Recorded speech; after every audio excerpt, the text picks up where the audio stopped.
President Buhari promised to ensure that the programs and other social welfare schemes are sustained in the next level so as to give the less privileged better sense of belonging. On behalf of the invitees, thank the President for the show of love and generosity. This year's Ramadan fast, he said, which falls on the eve of a new term in office, is an opportunity for the leaders to remind themselves of their responsibilities and core mandate of enhancing the welfare and security of Nigerians. We must, as leaders, by example and precept, show our own people that regardless of ethnicity and religion, we must be brothers in this country. We should not allow ourselves to be divided along those lines. Our country is great because of our people, and our country is strong because of our diversity. We can only build our strength and greatness on that unity. And we must never allow anyone to give us the impression that we are better divided than together. We must care about each other as a people. More groups and individuals are expected to join the President in breaking the Ramadan fast in the coming days. From the State House, Adamu Sambu, NTA News. Now to anti-corruption issues. A recent study on the impact of corruption on the Nigerian economy indicates that Nigeria's 2030 GDP can be up to $500 billion higher if it reduces corruption by just 20%. As Vice President Yemi Osinbajo observes, it does not matter now how much revenue a country makes or how transformative it is. Plans or corruption will ensure that the majority of the people do not benefit from it. This was the crux of the matter at a conference on corruption held in Abuja. State House correspondent Jide Onifade reports.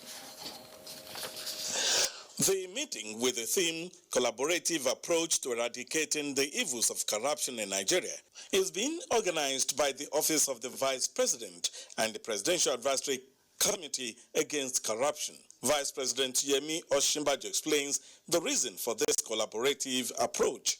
Our struggle against corruption is one for the soul and substance of our nation. The battle must be a collective one. Corruption fights back with venom, with guile, and with force. It is relentless and unashamed. We who fight it must meet it with greater resolve and greater commitment. We can only win by working together with a common vision. The Vice President says much has been achieved in combating grand corruption, and the next step now is dealing with what he describes as systemic corruption. There is no reason why any Nigerian should have to pay bribes to law enforcement agencies or agents for obtaining driver's licenses or passports or to clear goods at our ports.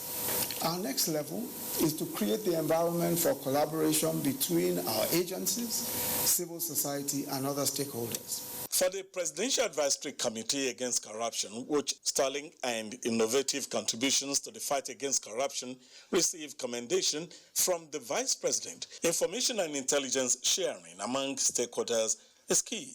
My feeling is that the President will even be more on target this time, that is going to be stricter and firmer and more determined to stamp it out as much as possible. So we are going to see 4 years in which what has been done will even be surpassed to a very large extent. You know that if you don't deal with the issue, it completely undermines the foundation for stability and for social cohesion. So I am fully persuaded that Nigerians support the fight against corruption. The second point, I think, is that we should not focus on a vocal minority of critics. When people pay for their offenses to the knowledge of the population, then it will start having impact on the rest of them. There is still much to be done in eradicating the ills of corruption in the society. And the Vice President is calling on all Nigerians to collaborate with government and its agencies in the fight. In Abuja, Jide Onifade, NTA News. In a related development, the federal government has again restated its commitment to ensure the disbursement of the Abacha loot in a transparent and fair manner. This was at the National Dialogue of the Pre-Open Government Partnership Global Summit in Abuja. Timothy Yusuf now reports. This pre-summit, attended by representatives of some civil society organizations, is coming ahead of the 6th Open Government Partnership Global Summit to be hosted by the Government of Canada, being the lead government chair of the OGP since 2018. 79 member countries, including Nigeria, and 20 subnationals of the OGP are expected to participate at the summit. Utilization of the Abacha loot dominated discussion, with findings revealing that the money is largely going to poor Nigerians. The 218 self-assessment carried out by the Nigeria on the implementation of open government partnership reveal modest progress made across commitments area. There have been initiatives at ensuring budget transparency. Special Advisor to the President on Social Investment, Miriam Weiss, believes that sustaining the trajectory in the utilization of the Abacha loot should not be left in the hands of government alone. We must not lose focus on the fact that we are just lucky to be where we are. A lot of people, the majority of our citizens are out there and they're helpless, they're voiceless. We have the responsibility to give them a voice.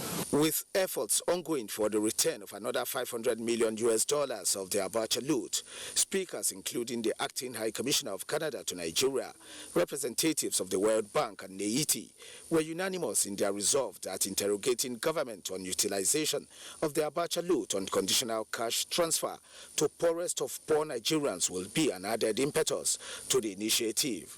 In Abuja, Timothy Yusuf, NT News. The Armed Forces of Nigeria dissociates itself from a document being circulated by a faceless group with the name Nigerian Continuity and Progress, calling for a revolution to oust the current democratically elected government and the establishment of an illegitimate interim government. A statement by the Deputy Director, Defense Information, Navy Captain Mohammed Ahmed Wabi, enjoined the public to discountenance the document, stressing that the Armed Forces of Nigeria remains unflinchingly loyal to the Constitution and President Muhammad Buhari as President and Commander-in-Chief of the Armed Forces of the Federal Republic of Nigeria. The law enforcement agencies are advised to unravel those behind the seditious document for appropriate actions. And from the National Assembly, we hear that the Senate has passed the bill that seeks to mandate organizations to make adequate provisions for the transportation of their workers. The bill is basically aimed at enhancing human dignity in conveyance of employees. The bill also provides for a fine of 5 million naira for corporate organizations found guilty. National Assembly correspondent Ignatius Nko reports. First plenary of the week, and senators were in high spirits and poised to commence the day's legislative business. The first issue that engaged the legislators was the seemingly inhumane treatment some organizations subject their workers to when conveying them, especially to their houses. This was captured in the bill titled Labor Transportation Bill, which provides that any vehicle for carrying workers must, as a matter of law, be constructed to provide comfort and safety measures. Individual business owners found guilty are to pay a fine of 200,000 naira. The committee considered the inclusion of suitable and conducive vessels in the riverine areas for the purpose of conveying employees. Senators differed on the clause that stipulates sanction for the director in charge of the welfare department of a defaulted corporate organization. So if you say a director of, let's say NNPC, for example, should pay 1 million, it doesn't make any sense. He pays that money and go. We need to raise this amount, to show seriousness to the welfare of employees. Yes, he needs to be punished once he flouts the law. But in providing for punishment, you don't have to go to the extreme. To a fine of 200,000 or imprisonment for a term of 1 year or both. Those in favor say aye. Those against say nay. The ayes have it. The bill, having been passed for third reading in the Senate, now awaits concurrence in the House of Representatives. 6 bills from the House of Representatives received concurrence in the Senate. These include National Institute for Educational Planning and Administration, Establishment, etc. Bill 2019, HB 1030. The request of the President for the confirmation of the reappointment of Godwin Emefiele as Governor of the Central Bank of Nigeria has been referred to the Senate Committee on Banking for further legislative input. Senator Kabiru Gaya has commended the Senate and President Muhammadu Buhari for the swift intervention in ensuring the release of Zainab Aliyu and Ibrahim Abubakar by the Saudi authorities. From the National Assembly, Ignatius Nkwo, NTA News. A committee to negotiate the consequential adjustment in salaries arising from the new national minimum wage has been inaugurated in Abuja. The committee, which is to commence its work by the 20th of May, is headed by Winifred Oyoita, the head of the Civil Service of the Federation. Emmanuel Ayimiro has the report. Inauguration of the new wage negotiating committee is necessitated by the need to work out the most suitable strategy for implementation. Secretary to the Government of the Federation, Boss Mustafa, while inaugurating the 12th representative of the government and 10 others from the Joint National Public Service Negotiating Council, comprising trade union members, charged them to complete their assignment within 1 month. I urge the committee to amicably consider the issues of relativity and consequential adjustment with thoroughness, bearing in mind the welfare of the nation's workforce vis-à-vis the current economic reality. Government should be able to tell us the financial profile that is accruing to government in such a way that it will not waste time. I would believe very strongly that the 4 weeks duration is enough for us to tidy the whole thing up. In the meantime, Nigerian workers have been urged to exercise patience as the consequential adjustment is effected. In Abuja, Emmanuel Ayimiro, NTA News. The federal government says it is committed and will adopt necessary measures that will lead to the amicable and just resolution of the land dispute between the indigenous people of Abuja and the Nigerian army. This was at a meeting with the Vice President Yemi Osinbajo and a delegation of Baigi leaders comprising political leaders, traditional and youth leaders at the presidential villa. Sida's correspondent Jide Onifade reports that a meeting with the military on the land dispute was rescheduled and will hold soon. The land in dispute covers over 7,000 hectares cutting across Gwagwa, Idu, Zuba, and Giri communities in the Federal Capital Territory. Welcoming his guests to the presidential villa, the Vice President said he had personally briefed President Muhammadu Buhari on the matter and his encounter with the protesters. The Vice President conveys the President's concern on the matter to the delegation with assurances for a just resolution. Vice President Osinbajo admonishes them not to allow a situation where things are not done according to the law, stressing that it is important that the issue is resolved amicably and justly. The delegation, led by Philip Aduda, Senator representing the FCT at the National Assembly, appreciated the intervention of the Vice President. It would be recalled that last week, Tuesday, on his way to the airport to launch the homegrown school feeding program in Ekiti State, the Vice President ran into some protesters at Gosa Village and promised to meet the group and work on a resolution. In the State House, Jide Onifade, NJ News. Combating terrorism and other transnational crimes in focus as police chiefs from the West African sub-regions re-strategize in Abuja. Details when we return. You're welcome, my future in-law. Thank you, sir. We have seen what you brought. Are the assorted drinks complete? Yes, it's complete. What about the Hollandaise? Are they complete? Yes, it's complete. Confirmed. And now for the most important item.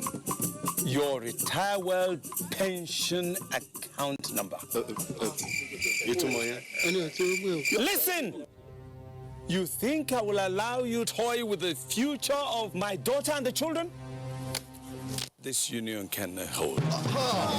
Making a move to secure your future is the perfect game plan. If you're self-employed, start a retire well plan to stay able for life. Please, sir, give me a little time to get all those things. Sorry. I can also get... Take this number now. Okay, sir. 01-271-6000. Very simple. Stanbic IBTC Pension Managers, a member of Standard Bank Group.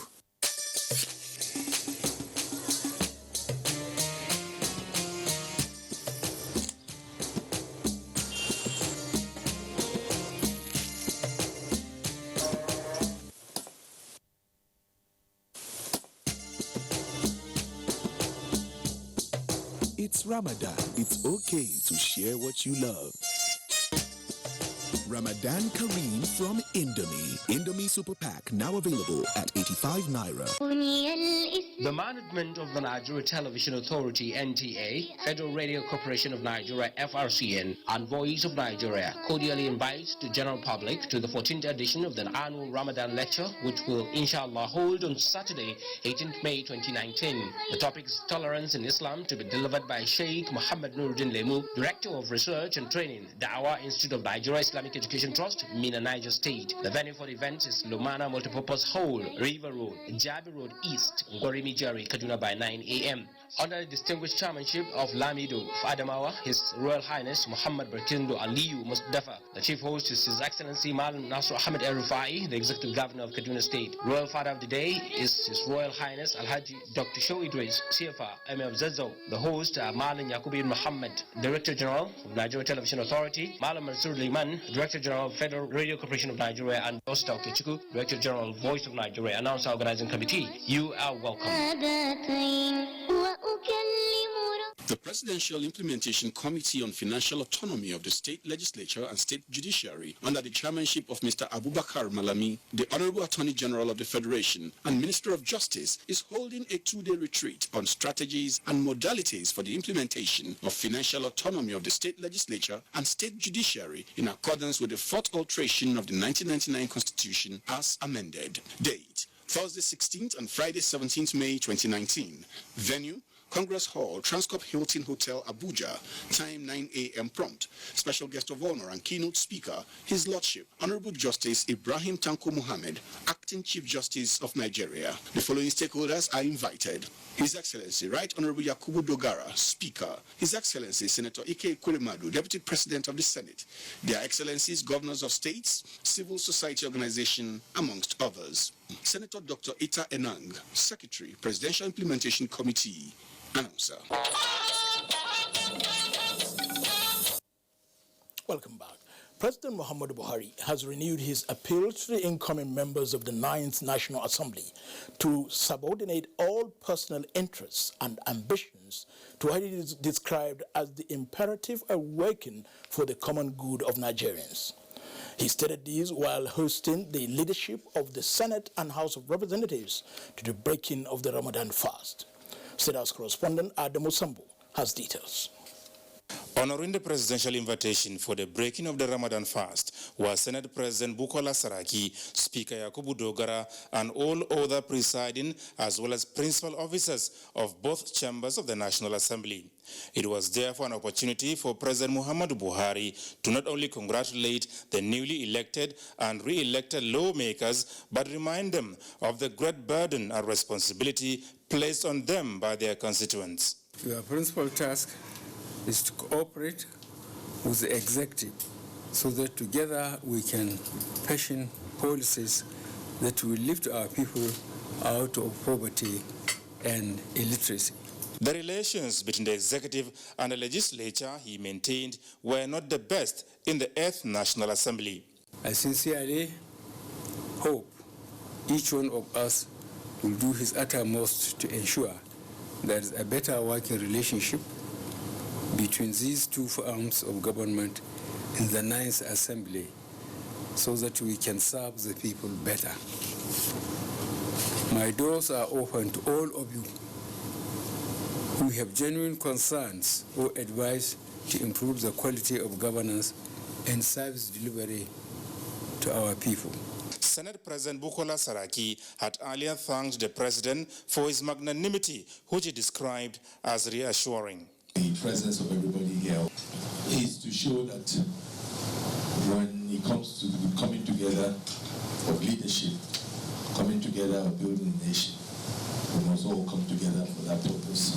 As we've said many a times, the challenges of the country, whether it's poverty, whether it's security, whatever it is, does not know political ideology. It affects all Nigerians. So as leaders, we must always be together to find those solutions at all times. During the event, special prayers were offered to Allah for guidance and protection of the nation's leaders as they strive to implement policies and programs towards achieving peace, unity, stability, and sustainable development of the country. From the State House, Adamu Sambo, NTA News. Contractors handling remediation work in Ogoniland must account for funds released to them, and projects must be executed to specifications. Minister of Environment Suleiman Hassan stated these while engaging additional 5 contractors for the Ogoniland cleanup. Mayor Ogide reports. Lying on its mangrove forest in the coastal region of the Niger Delta, the impacted Ogoniland was left to its own devices until June 2nd, 2016, when the federal government flagged off its cleanup. Already, 16 contractors are on site remediating impacted areas. To hasten the process of this $1 billion project that will last for 10 years, the federal government has engaged additional 5 contractors from a pool of 400 that bidded for the job. Everybody is monitoring what is happening, so we will make sure that they deliver according to what is in the terms of their engagement. That the process that produced these contractors was through an international competitive bidding. What that means was that we opened it up to the international market for the best companies around the world to participate. Beyond financial prudence, the contractors are expected to be mindful of health, safety, and security issues in their areas of operation. For these contractors, they have 6 months to complete the areas given to them to remediate, and payment is in 3 phases. Mayor Ogidi, NTA News. Back to the legislature, the House of Representatives has passed a resolution approving the proposal of the Independent National Electoral Commission, INEC, to create an additional state constituency in Benue State. National Assembly correspondent Lami Ali reports. The request by the Independent National Electoral Commission is sequel to a Supreme Court judgment which ordered the Commission to create Agasha State Constituency from Guma Constituency in Benue State. In approving the request, the lawmakers urge INEC to undertake a comprehensive review across the Federation towards creating additional electoral wards and constituencies in areas that meet such requirements. By the constitutionally prescribed threshold of minimum number of state constituencies per state, Benue State should have a minimum of 33 state constituencies. I think that every 10 years or thereabout, INEC should review their delineations as the first constituencies and what? We must not forget the fact that there are other states too, like in my state. You have Orolu Irepodu, where I come from, 2 local governments, 1 state constituency. Tuesday's plenary also approved more than 346 billion naira as budgeted sum for the Niger Delta Development Commission, NDDC, for the 2019 fiscal year. Grand total, 346 billion, 513 million, 42,220 naira carry. In the meantime, the House has resolved to investigate alleged violations of the Public Procurement Act by the Central Bank of Nigeria, Federal Ministry of Finance, and First Bank of Nigeria on grants for procurement of agricultural equipment by Oyo State government. Also to be investigated is alleged breach of Procurement Act by Governing Council of University of Lagos. The lawmakers passed 5 bills, including the bill to establish Institute of Construction Technology and Management, which seeks to address issues of building collapse in the country. From the National Assembly, Lami Ali, NTA News. Still on election matters, the Presidential Election Tribunal has fixed Wednesday, the 22nd of May, for the hearing of motions and the petition by Hope Democratic Party against the election of President Muhammadu Buhari in the March 2019 general elections. This follows the filing of motion by both the petitioners and respondents at Tuesday's sitting. Judiciary correspondent Femi Okewo reports. Tuesday's hearing was made up of the main characteristic of any pre-trial stage of a petition hearing, which is the sorting out of all motions. Hope Democratic Party petitioners in this hearing had 3 motions, one of which was withdrawn. The second seeks to amend, while the third motion seeks to stop the swearing in of President Muhammadu Buhari pending the determination of the petition before the tribunal. We are seeking the injunction so that the parties, the second respondent can do the proper thing. When the first respondent is sworn in, he can use his power as the president of the federation. The petitioners may be intimidated. But counsel to President Muhammadu Buhari, APC, and INEC all have counter motions against the one by Hope Democratic Party, asking the tribunal to strike out all the motions by the petitioners. Why are you breaking your motions into 3? They have 3 different prayers. So for each of the prayers you want? Yes, for each prayer we have a motion.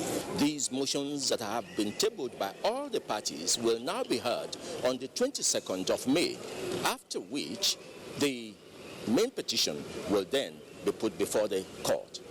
In Abuja, Femi Okeowo, NTA News. West African police chiefs are in Abuja to review strategies towards fighting transnational crimes. They are also focusing on ECOWAS protocol on regional cooperation for sustainable socio-economic stability of member states. Doyin Dia reports from the 16th General Assembly of the Police Chiefs of ECOWAS.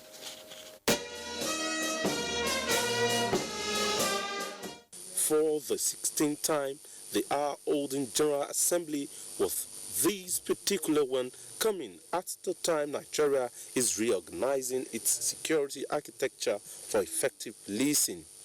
This meeting presents a veritable platform for member countries to review the level of implementation of recommendations at various meetings and to exchange information needed to enhance security amongst member states. Bearing this in mind, we require the collective effort to all stakeholders to holistically tackle criminal activity at all levels. We consider sharing of ideas as part of efforts to improve the skills and competences of law enforcement personnel in the discharge of their duties. The 16th ECOWAS Committee of Police Chiefs is to, amongst other things, review the security architecture within the ECOWAS region. In Abuja, Doyin Dia reporting. The federal government has assured farming communities in Zamfara State that they will be provided with adequate security to fully participate in farming activities for this year's cropping season. Minister of Interior Abdurrahman Dambazo gave the assurance when he visited some areas worst hit by the activities of bandits in Zamfara. Jamil Ibrahim has the report. The spate of insecurity in Zamfara State has forced a large number of agrarian communities to flee their homes and abandon their farmlands, and thereby raising concern that they will not participate in this year's farming activities. Anka and Shinkafi local government are some of the areas worst hit by the problem, while 98 communities were said to have been sacked by the bandits in Shinkafi local government area. There is currently more than 16,000 internally displaced persons in Anka Emirate. Royal fathers and political leaders in the areas who gave the disturbing figures while receiving the Minister of Interior Abdurrahman Dambazo in their respective domains urged the federal government to urgently address the situation.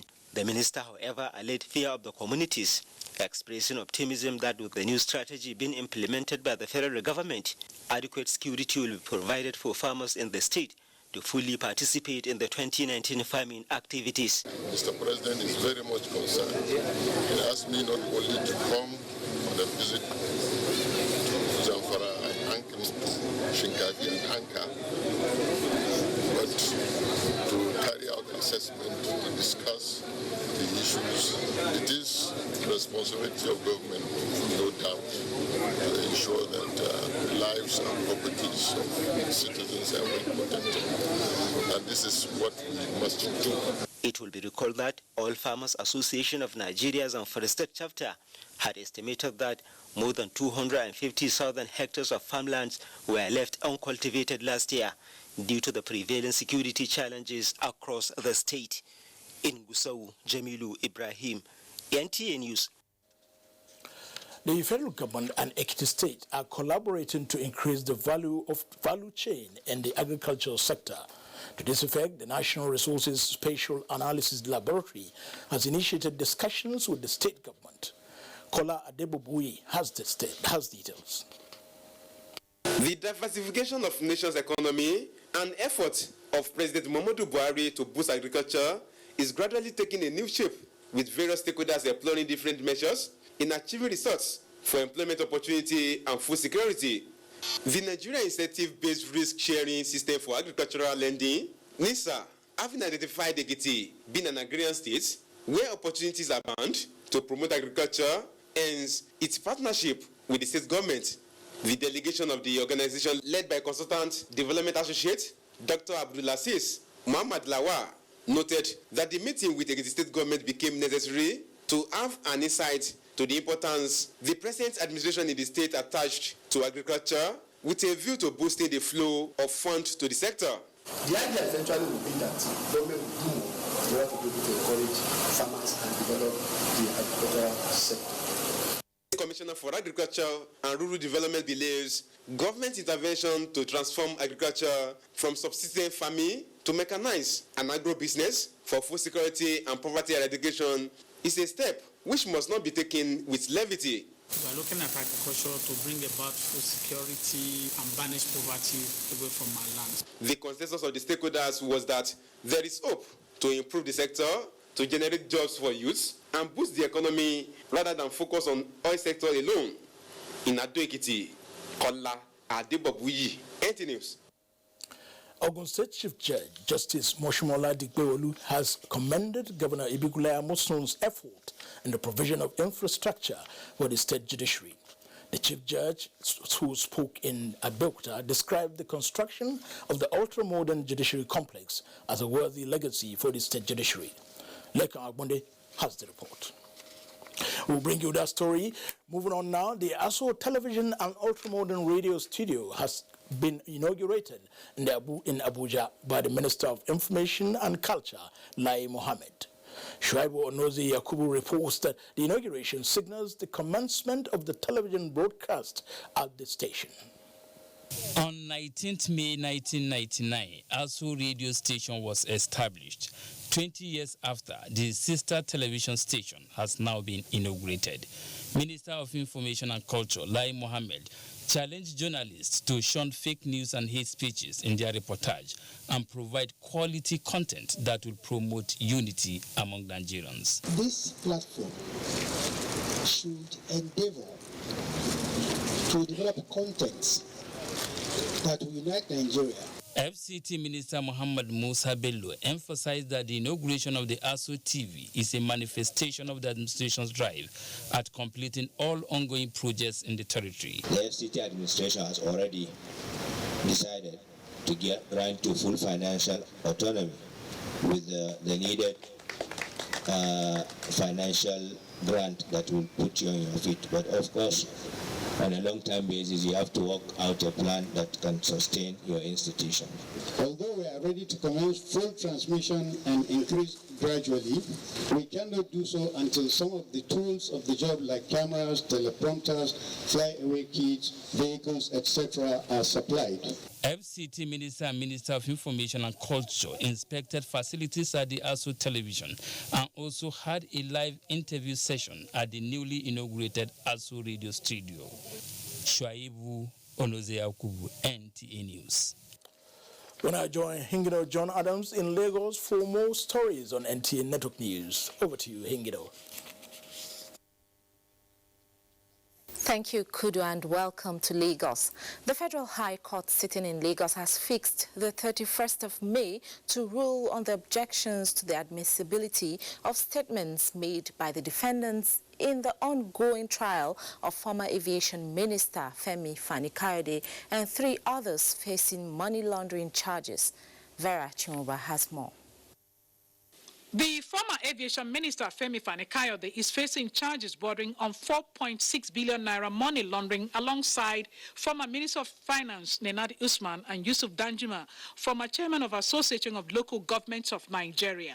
While the fourth defendant in the charge is a company, Joint Trust Dimensions Limited, EFCC had preferred a 17-count charge of money laundering on the defendants, which they pleaded not guilty and were granted bail.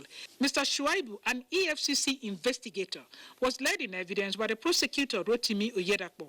He told the court that in the course of investigation, EFCC invited the defendants and showed them 8 exhibits, which are Zenith Bank account statements, which they identified. He further told the court that Femi Fani-Kayode was also invited and showed his Zenith Bank statement of account, where he transferred sum of money from Joint Trust Dimensions Limited to his account, and he admitted receiving the money from the company. When EFCC counsel sought to tender the statements in evidence, defense counsels Ferdinand Obi, Norris Quakers, and Clement Onwewuno raised objection to the admissibility for being voluntarily made. The defense team argued where the issue of voluntariness of a statement is raised, the court is expected to order trial within trial to test the voluntariness of the statement. EFCC counsel urged the court to refuse the oral application of the defense. Justice Aikawa has fixed 31st of May for ruling. Meanwhile, the ongoing trial of former governor of Ekiti State, Ayo Fayoshi, facing 6.9 billion naira fraud charge, was stood down for 1 hour to await the arrival of the EFCC prosecutor. His absence, however, forestalled the trial. Justice Mojishola Olaturegu has fixed May 21st for continuation of trial. In Lagos, Vieira Chumuba, NTA News. The Nigerian Navy has intercepted 7 trucks and 2 boats laden with petroleum products on the Atlas Cove Island in Lagos. The commander, NNSP Croft, Commodore Ibrahim Shetima, confirmed that the vehicles were kept in preparation for the movement of the stolen products from the NNPC storage facility in Lagos. Lynn Leneke has details. Over time, the NNPC storage facility at Atlas Cove has been threatened by activities of pipeline vandals. In a strive to checkmate this ugly trend, the Nigerian Navy has intercepted 7 trucks laden with 270 25-litre jerrycans of petroleum products. The products were intercepted at Akaraba and Abule Glass area of Atlas Cove Island, while 2 boats conveying drums as well as 150 25 litres of jerrycans suspected to be premium motor spirit PMS were also intercepted. The act of illegally trading in petroleum products around the Atlas Cove is unfortunate. Most of these illegalities are perpetrated with collaboration and assistance of some unpatriotic Nigerians. It is worthy of note that the Nigerian Navy, under the leadership of the Chief of Naval Staff, Vice Admiral I.E. Bass, is determined to rid our waterways and its connecting creeks of all forms of criminality. The Nigerian Navy ship Beecroft is therefore committed to assisting Nigerian National Petroleum Corporation to deal with the issue of petroleum product theft. The commander, NNS Beecroft, Commodore Ibrahim Shetima, explained that 9 suspects, the exhibits and vehicles are now in Navy's custody. He warned pipeline vandals and other criminals, particularly on the maritime domain, to desist from the act or face the wrath of the law. In Lagos, Lynn Lenake, NTA News. This is NTA Network News. More reports after this commercial break. Please stay tuned.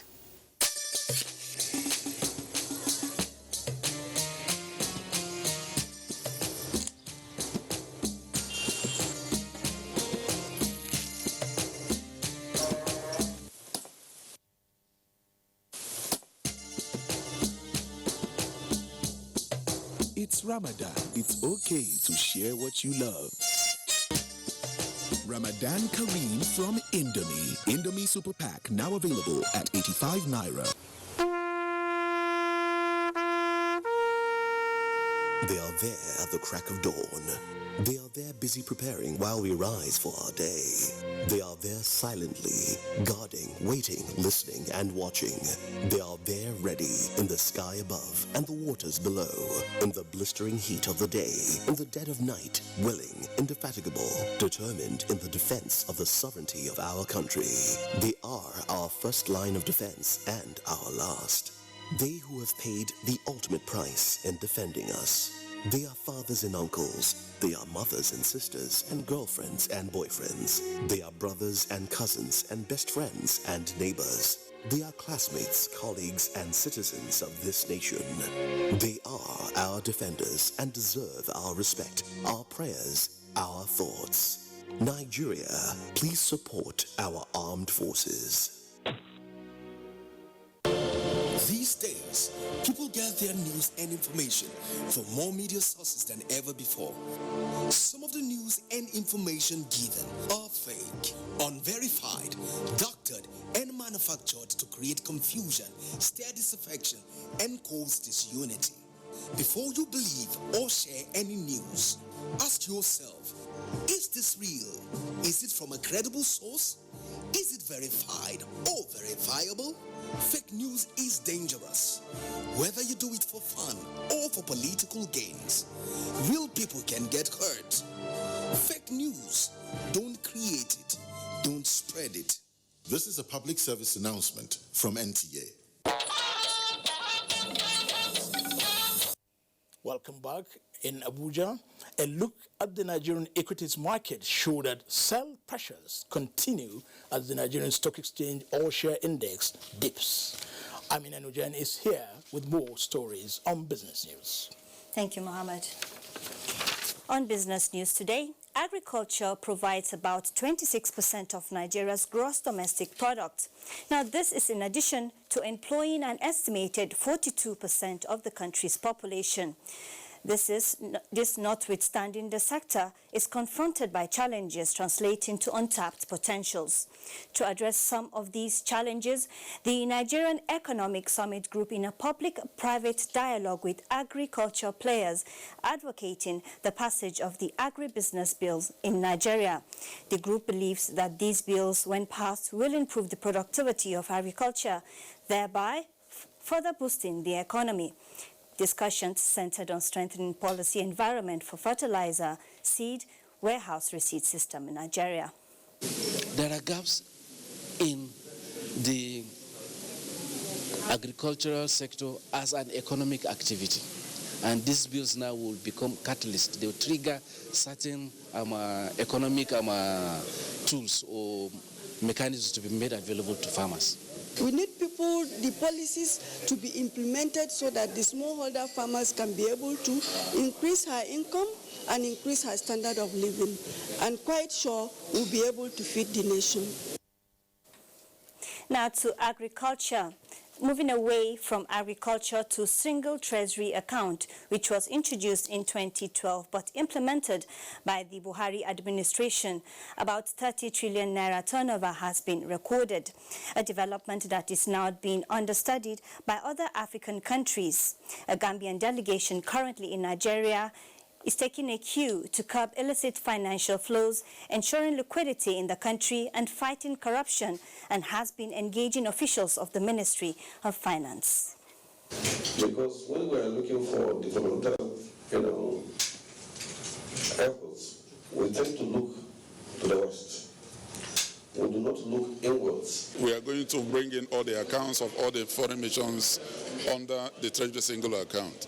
And then we are going to work on areas of data management. And from the equities market, Tuesday, 14th May 2019, saw the Nigerian Stock Exchange close trade in the red. The All-Share Index depreciated by 0.22% to close at 28,422.78 basis points, while market capitalization dropped to 10.678 trillion naira from 10.731 trillion naira that was recorded on Monday. The year-to-date return currently stands at minus 9.57%. 200 million shares exchanged hands in 3,060 deals valued at 2.678 billion naira. Now that is it from the business desk. Let's now join Suleiman in Kaduna for more reports. Thank you very much, Nujem, and a warm welcome to Kaduna. The Kaduna State Governorship Election Tribunal has commenced sitting with pre-hearing conference. Judiciary correspondent Benny Adams has the details. The pre-hearing conference, which is supposed to last 14 days as stipulated by the Electoral Act 2010, is aimed at harmonizing pending applications and fixed dates for proper hearing of petitions. The petition to gain entry for hearing at the sitting was that of Isa Ashiru of the People's Democratic Party, whose petition is challenging the victory of All Progressives Congress's Nasir Ahmed El-Rufai in the last general elections. Counsel to the PDP, Elisha Akura, prayed the tribunal to order for recount of all votes cast at the election. It is very crucial, as we are alleging, which is supported by evidence we have, that the result declared most of it was from phantom votes. It's not backed up by the votes actually in the ballot boxes. And we intend to oppose the applications on the merits. And the court has graciously given us a new date for us to come and argue the application. The law allows the tribunal to extend the period in the event that we are not able to meet up with the 14 days period. They are saying that the election was invalid and at the same time saying they scored the majority of local votes. So we don't know how they will reconcile this. At the trial, this will be thrashed out.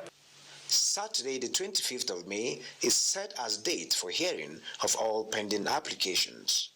In Kaduna, Benny Adams, NTA News. And that does it from Kaduna Network Center. It's back to you, Kudu, for more on the network news. Good evening. Thank you, Suleiman. Still on the judiciary, Ogun State Chief Judge Justice Moshumola Dikpeolu has commended Governor Ibikunle Amosun's effort in the provision of infrastructure for the state judiciary. The Chief Judge, who was speaking in Abeokuta, described the construction of the ultra-modern judiciary complex as a worthy legacy for the Ogun State judiciary. Lekan Agbonde has details. The judges were full of gratitude for the leadership style of Governor Ibikunle Amosun, who they said had been able to coordinate all the arms of government in the state to enhance good governance. The efforts of the governor, the judges noted, would promote quick and effective dispensation of justice. We are so very proud of you, Your Excellency, and we look forward to the commissioning of the complex before the end of this tenure by the grace of God. Governor Amosun informed the judges that the state is a force to reckon with in terms of internally generated revenue, debt management, and socio-economic progress in the country. He assured them that a huge chunk of the projects under construction across the state will be ready for commissioning by President Muhammadu Buhari in few days. But today, to the glory of God, we have assets that we are leaving behind in excess of, by the time we put pen on paper, maybe very close to even 200 billion. And these are assets that generations of generations will come and meet. So I'm happy. I'm elated. I just look and say, God, thank you. Earlier, the leadership of organized labor appreciated Governor Amosun for paying all outstanding deductions and allowances of the state workforce before the expiration of his tenure. I can categorically confirm that we have received the 17 months of deductions and the gross salary of April 2019. In Abeokuta, Lekan Agbonde, NTA News. We now join Ogochukwuka in Benin for more stories. Thank you, Kudu. Welcome to Benin. The Nigerian Army has keyed into multilingual training for its operatives to enhance information gathering and surveillance. To this effect, the National Institute for Cultural Orientation, NICO, flagged off a one-month intensive training for officers and men of the 32 Artillery Brigade, Akure, Ondo State, in Nigerian indigenous languages. Doris Solumoko has details. Linguistic diversity is increasingly threatened as more and more languages disappear. More worrisome is UNESCO's latest prediction that most Nigerian languages may be wiped out in the next 50 years if corrective steps are not taken.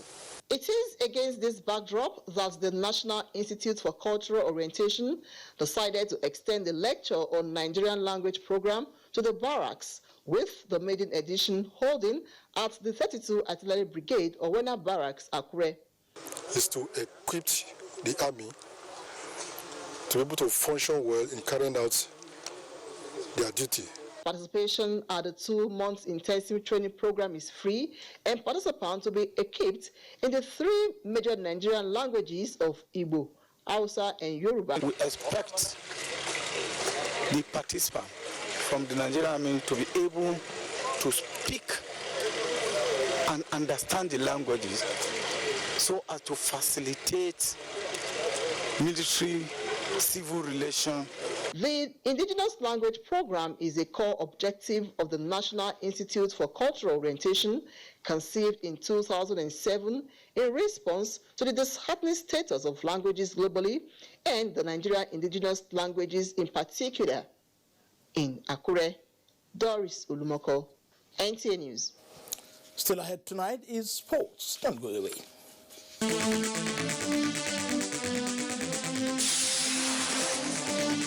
Operations of local government accounts and matters arising in the new guidelines. That is the focus on NTA Tuesday Live this week.